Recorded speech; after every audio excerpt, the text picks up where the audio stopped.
क्या बबली बहन, आज तुम अकेले ही घर का सारा काम कर रही हो? कहाँ है तुम्हारी बहू? कहीं दिख नहीं रही है। ये आजकल की बहुएं है ना, घर का सारा काम अपनी सास पर ही छोड़ देती है।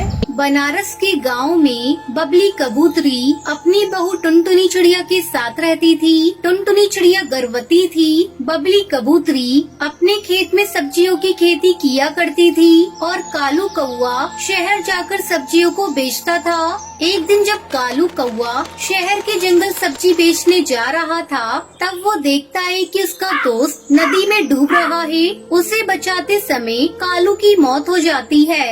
हे भगवान, ये तूने क्या किया? मेरी बहू गर्भवती है, उस पर तुझे जरा भी दया नहीं आई।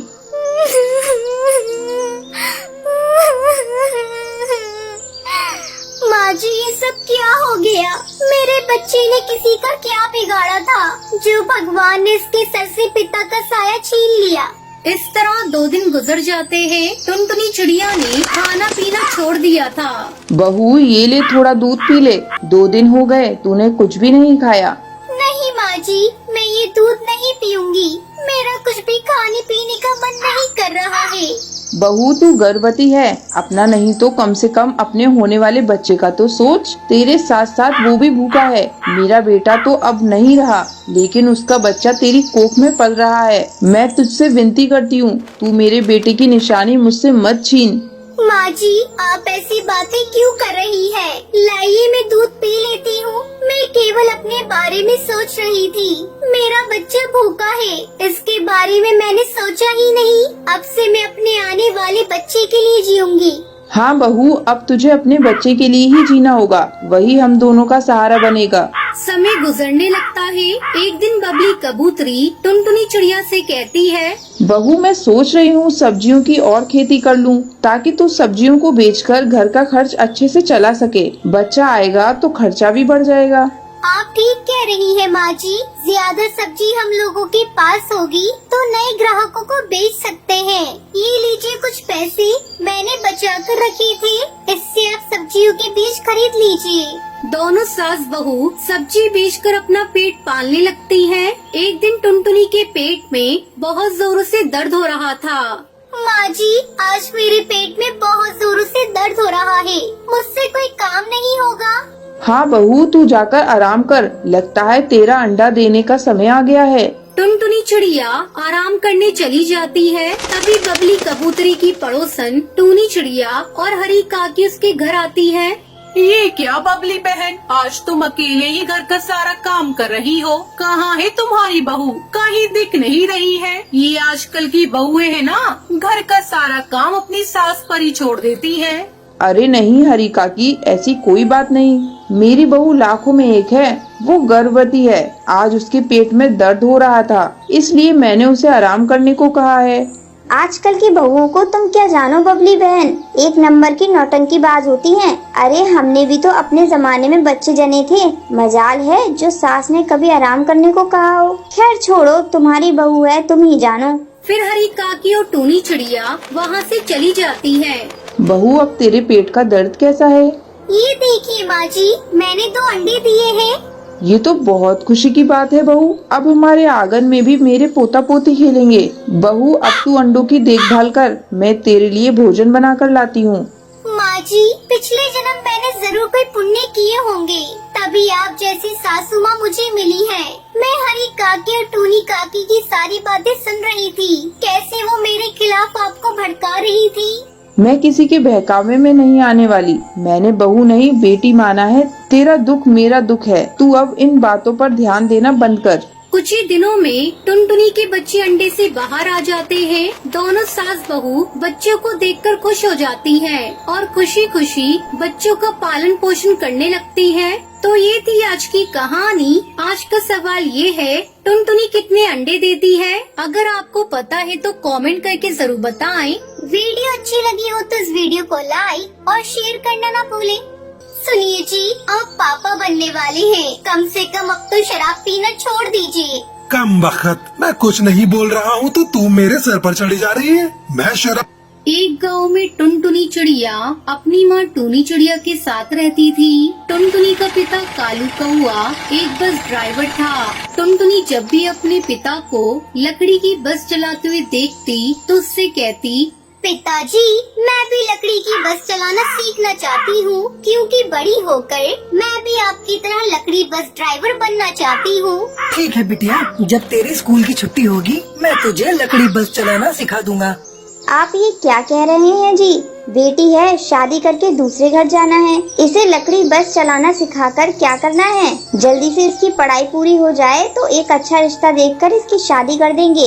टुनटुनी की माँ, अगर बिटिया लकड़ी बस चलाना सीख जाएगी तो इसमें बुरा ही क्या है? बेटा तू उदास मत हो, तेरी माँ तो कुछ भी बोलती रहती है। मैं तुझे लकड़ी बस चलाना जरूर सिखाऊंगा, ये मेरा वादा है। इस तरह कुछ दिन बीत जाते हैं। वादे के मुताबिक कालू टुनटुनी को बस चलाना सिखा देता है। कुछ समय बाद पढ़ाई भी पूरी हो जाती है। एक दिन जब कालू कौआ भोजन कर रहा था तब टूनी चिड़िया उससे कहती है, सुनो जी, अपनी टुनटुनी बड़ी हो गई है, कोई अच्छा रिश्ता देखकर उसके हाथ पीले कर दो। कब तक बेटी को घर में बिठाए रखेंगे? टुनटुनी की माँ, तुमने तो मेरे मुंह की बात छीन ली। कल मेरा दोस्त बंटी कबूतर मुझसे मिला था। वो अपने बेटे की शादी टुनटुनी से करना चाहता है। उसका इकलौता बेटा है मैक्स। वो शहर में नौकरी करता है। छोटा परिवार और सुखी परिवार है। तुम कहो तो मैं आगे शादी की बात करूँ? ये तो बड़ी अच्छी बात है जी, तुम शादी की तारीख पक्की कर दो। बंटी कबूतर भी लकड़ी की बस चलाता था। वो कालू कौवे का बहुत अच्छा दोस्त था। जल्द ही टुनटुनी की शादी बंटी कबूतर के बेटे मैक्स कबूतर से हो जाती है। टुनटुनी अपने ससुराल में बहुत खुश थी। अचानक एक दिन मैक्स की नौकरी छूट जाती है और वो शराब पीकर घर आता है। ये क्या जी, आपने तो शराब पी रखी है, लेकिन आप तो शराब कभी पीते ही नहीं थे। उस दिन के बाद से मैक्स रोज रोज शराब पीकर घर आने लगा और जरा जरा बात पर झगड़ा करने लगा। इसी बीच टुनटुनी अंडे देने वाली होती है। वो ये बात मैक्स को बताती है। सुनिए जी, आप पापा बनने वाले हैं, कम से कम अब तो शराब पीना छोड़ दीजिए। कम बखत, मैं कुछ नहीं बोल रहा हूँ तो तू मेरे सर पर चढ़ी जा रही है। मैं शराब रोज पीऊंगा, तेरे बाप की नहीं पीता। आपको पता है, शराब पीने से आपकी तबीयत खराब हो जाएगी। अगर आपको कुछ हो गया तो मेरा और मेरे आने वाले बच्चे का क्या होगा? तू ऐसे नहीं मानेगी, मैं अभी तेरा इलाज कर देता हूँ। इतना कहकर वो एक छड़ी से टुनटुनी को पीटने लगता है। जब टुनटुनी का ससुर बंटी उसे बचाने आता है तब नशे में धुत मैक्स अपने पिता के सर पर वार कर देता है। बंटी वहीं मर जाता है। मैक्स अपने पिता को मरा हुआ देखकर डर गया और वहाँ से भाग गया। टुनटुनी के साथ बंटी को मरा हुआ देखकर अपना सब कुछ खो बैठती है। इस तरह एक महीना गुजर जाता है। घर का सारा पैसा खत्म हो गया। तब टुनटुनी लकड़ी की बस चलाने का फैसला करती है। माँ जी, मैं बस चलाने जा रही हूँ, आप अपना घर का ध्यान रखिएगा। लेकिन बहू, तू तो माँ बनने वाली है, ऐसे में तेरा बस चलाना ठीक नहीं होगा। पर माँ जी, घर में अब कोई कमाने वाला बच्चा भी तो नहीं है। अब मैं चलती हूँ, आपका भोजन बनाकर रख दिया है, समय पर खा लीजिएगा।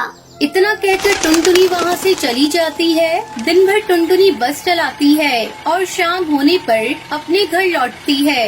माँ जी, ये देखिए, आज मैंने बस चलाकर बहुत सारे पैसे कमाए हैं। अब आपको चिंता करने की बिल्कुल भी जरूरत नहीं। टुनटुनी, तुझ जैसी बहू पाकर मैं धन्य हो गई। कुछ दिनों बाद मैक्स कबूतर घर लौट आता है और अपने किए की माफी मांगने लगता है, लेकिन टुनटुनी चिड़ियों से माफ नहीं करती और उसे वहाँ से भगा देती है। मैक्स, मैं अपने बच्चे पर तुम्हारा साया भी पड़ने देना नहीं चाहती। इस तरह दोनों सास बहू खुशी खुशी रहने लगती है। तो ये थी आज की कहानी। आज का सवाल ये है, टुनटुनी अपने पिता कालू कौवे से क्या सीखना चाहती थी? अगर आपको पता है तो आप हमें कमेंट करके जरूर बताएं। अगर आपको ये वीडियो पसंद आई हो तो इसे लाइक और ऐसी ही कहानियाँ देखने के लिए मेरे चैनल को सब्सक्राइब करना ना भूलें।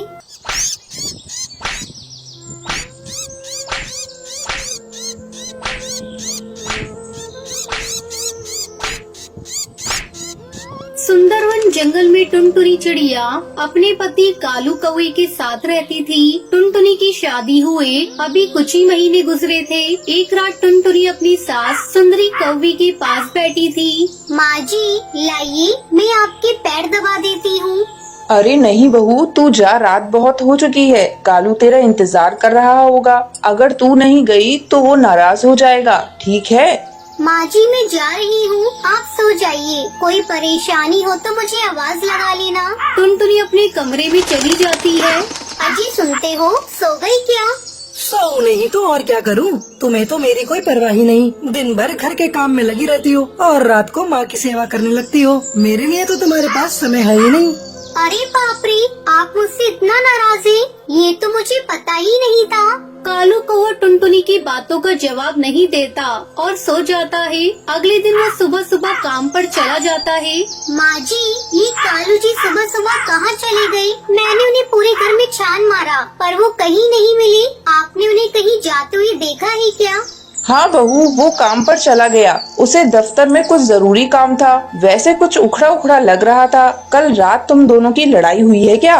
नहीं माँ जी, लड़ाई तो नहीं हुई, पर वो मुझसे थोड़े नाराज हैं। बहू, तू हर समय मेरी सेवा में लगी रहती है। तू अपने पति पर भी ध्यान दिया कर। उधर कालू कौवा ऑफिस में बैठा था, तभी उसका बॉस कड़कनाथ सेठ वहाँ आता है। क्या बात है कालू, आज तुम्हारा मन काम करने में नहीं लग रहा है? घर में पत्नी से झगड़ा करके आए हो क्या? नहीं नहीं सर, ऐसी कोई बात नहीं। तो ठीक है, अपना काम मन लगा कर करो। इतना कहकर कड़कनाथ सेठ वहाँ से चला जाता है। शाम को जब कालू अपने घर जाता है तो देखता है वहाँ टुनटुनी की सहेली पिंकी चिड़िया आई हुई है। ये कौन है टुनटुनी? मैंने इन्हें पहचाना नहीं। अरे जीजू, मैं टुनटुनी की सहेली हूँ और आपसे मुझे एक बहुत जरूरी काम है। कहिए, आपको मुझसे कौन सा जरूरी काम है? वो ऐसा है जीजू, मेरे पापा की एक फाइल आपके ऑफिस में अटकी पड़ी है। बस उस पर आपका सिग्नेचर चाहिए। वैसे तो ऑफिस के चक्कर मेरे पापा लगाते थे, लेकिन आज उनकी तबीयत कुछ खराब है, इसलिए मैं यहाँ आई हूँ। ठीक है पिंकी जी, आपका काम हो जाएगा। आप कल मेरे ऑफिस में आकर मुझसे मिलिए। कालू कौवा पिंकी की खूबसूरती और उसकी मीठी मीठी बातों का दीवाना हो गया था। अगले दिन पिंकी चिड़िया कालू के ऑफिस में जाती है और अपना काम करवा लेती है। इस तरह उन दोनों का मिलना जुलना शुरू हो जाता है। अब कालू कौवा जब भी ऑफिस से घर लौटता तो बहुत खुश होता था। उसे खुश देखकर टुनटुनी राहत की सांस लेती है, लेकिन उसे क्या पता था कि उसके पति के मन में कुछ और ही चल रहा है। इस तरह कई दिन बीत जाते हैं। एक दिन टुनटुनी अपने पति से कहती है, सुनिए जी, काफी दिन हो गए हम दोनों साथ में फिल्म देखने नहीं गए। अगर आपके पास समय हो तो आज हम लोग फिल्म देखने चलते हैं। मेरे पास तुम्हारी इन फालतू बातों के लिए समय नहीं है। वो टुनटुनी को डांट देता है और अगले ही दिन पिंकी चिड़िया से शादी करके उसे अपने घर लेकर आता है। ये तूने क्या किया कालू बेटा? अपनी ही पत्नी की सहेली को उसकी सौतन बनाकर घर ले आया। कालू जी, मैंने आपकी किसी बात का कभी बुरा नहीं माना। अगर आपको मेरी किसी बात से दुख हुआ हो तो मुझे माफ कर दीजिए, पर मेरे साथ ऐसा मत कीजिए।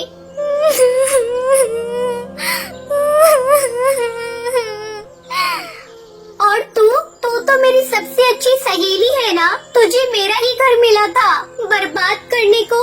चल हट, अब मैं तेरी कोई सहेली नहीं, तेरी सौतन हूँ। सौतन, जल्दी से अपना बोरिया बिस्तर बांध और यहाँ से निकल। तू मुझे यहाँ से क्या निकालेगी? मैं खुद ऐसे पति के साथ रहना नहीं चाहती। टुनटुनी रोती हुई वहाँ से चली जाती है और उसके पीछे पीछे उसकी सास सुंदरी भी उसके साथ चली जाती है और दोनों सास बहू अपना अलग घोंसला बनाकर खुशी खुशी रहने लगती है।